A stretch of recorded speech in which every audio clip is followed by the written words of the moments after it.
안녕하세요. 속보TV입니다. 오늘은 한국의 위치 추적 앱에 부정적이었던 유럽이 다급하게 이 앱을 도입하고 있는 상황과 이제서야 한국을 분석하고 부러워하는 일본에 대한 내용을 다뤄보겠습니다.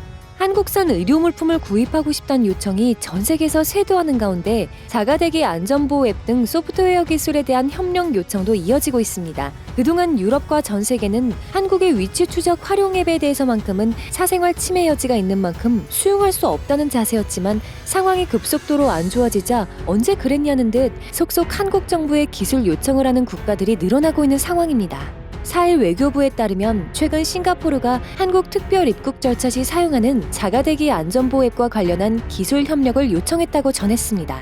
미국 지방정부 및 병원들도 이 시스템을 도입하고 싶다고 요청했고 미얀마 정부 역시 관련 기술에 대한 협력을 바란다는 의사를 내비쳤습니다. 외교부 고위 당국자는 기자들과 만나 이 앱과 관련한 협조 요청이 세계 여러 나라에서 많이 들어오고 있다며 앱과는 별도로 소프트웨어 쪽으로도 협조 요청이 들어오고 있다고 전했습니다. 지난달부터 한국산 의료물품에 대한 전 세계 각국의 구입 및 지원 요청이 급증해온 가운데 이와 연관된 소프트웨어로도 수요가 확대되고 있는 것입니다. 인권 사생활을 거론하며 한국의 방식을 에둘러 깎아내렸던 독일은 나아가 한국의 시스템 상황을 공유하기 위해 한국과 고위급 화상회의를 가졌습니다. 당초 독일이 한국의 대응 상황을 직접 보고 싶어 한국에 직접 대표단을 파견하겠다고 요청했지만 여건상 수용이 안 된다고 판단한 한국 정부가 일단 화상회의를 제안했다고 합니다.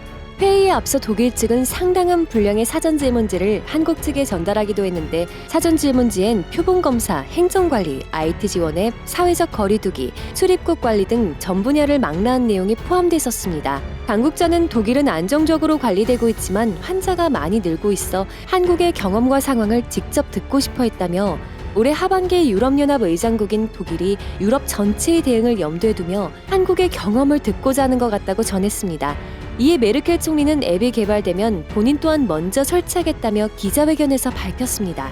스페인 정부 또한 한국의 위치 추적 앱을 참고로 자체 시스템을 도입하기로 결정했습니다. 시민들의 이동 제한령이 얼마나 잘 지켜지는지 통신회사의 데이터를 받아 확인하는 것으로 개인정보법을 철저히 지켜 방역 기초자료로 활용하겠다는 계획입니다.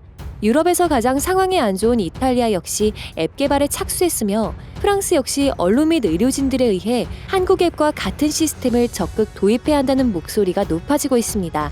다음은 이제서야 한국의 시스템을 분석하며 본받아야 된다는 일본에 관한 내용입니다. 도쿄올림픽 연기 이후 의료 붕괴 우려가 제기되고 있는 일본에서 한국의 대응을 높이 평가하는 보도가 연이어 이어지고 있습니다. 3일 아사히 신문은 한국에서는 이탈리아와 같은 의료 붕괴가 일어나지 않았다며 그 이유에 대해 분석했는데 신문은 한국에서 의료 붕괴가 일어나지 않은 이유로 하루 2만 건에 달하는 대응 능력과 시민의 이동 경로를 10분 만에 조사할 수 있는 점, 많은 병상수, 자발적인 시민의식 등을 들었습니다. 이어 한국 의료 관계자의 말을 인용해 검사하지 않으면 다음 단계인 자가대기나 치료로 넘어갈 수 없어 대응이 늦어지게 된다는 점을 강조했습니다. 특히 한국이 환자와 접촉한 사람을 특정하는 이동 경로 추적 인프라도 갖추고 있는 점을 높게 평가하며 한국은 현금을 거의 사용하지 않은 캐시리스 사회로 지하철이나 버스에서 교통카드를 이용하기 때문에 어떤 교통수단을 사용했는지 쉽게 파악할 수 있다고 설명했습니다. 쇼핑, 택시 등도 거의 신용카드로 결제하기 때문에 카드의 기록, 휴대전화의 GPS 위치 등을 통합한 새로운 시스템이 한국에서 운용되고 있어 10분 안에 시민의 이동 경로를 확인할 수 있다고 부러워했습니다. 또한 보건당국이 시민의 이동 데이터를 익명으로 공개하고 있으며 개인이나 기업이 지도에서 이동 경로를 확인할 수 있는 애플리케이션까지 개발해 많은 사람들이 활용하고 있다고 전했습니다.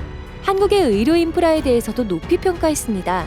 원래 한국의 의료 인프라는 훌륭한 상태였다며 경제협력개발기구에 따르면 한국의 병상 수는 1만 명당 12.3개로 OECD 평균을 넘는다고 전했습니다. 한국인의 시민의식도 높게 평가했습니다. 사람들이 자발적으로 참가하는 과정이 매우 뛰어나다며 공공장소나 소소한 외출에서조차 마스크를 착용하고 마스크를 안 쓴 사람이 드물다.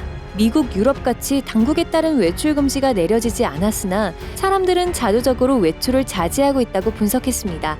2일 니운게이자의 신문 역시 일본 세계에서 뒤처져 일일 2,000건 이하로 독일의 17분의 1이라는 제목의 기사를 통해 일본의 대응 실태를 비판하며 하루 건수가 실제 2,000도 되지 않는다면서 확충이 필수적이라고 지적했습니다. 일본 정부가 하루 9천 건의 검사가 가능하다고 한 것에 대해 반박한 것입니다. 이상 속보TV였습니다. 감사합니다. 구독과 좋아요, 알람 설정은 저에게 큰 힘이 됩니다.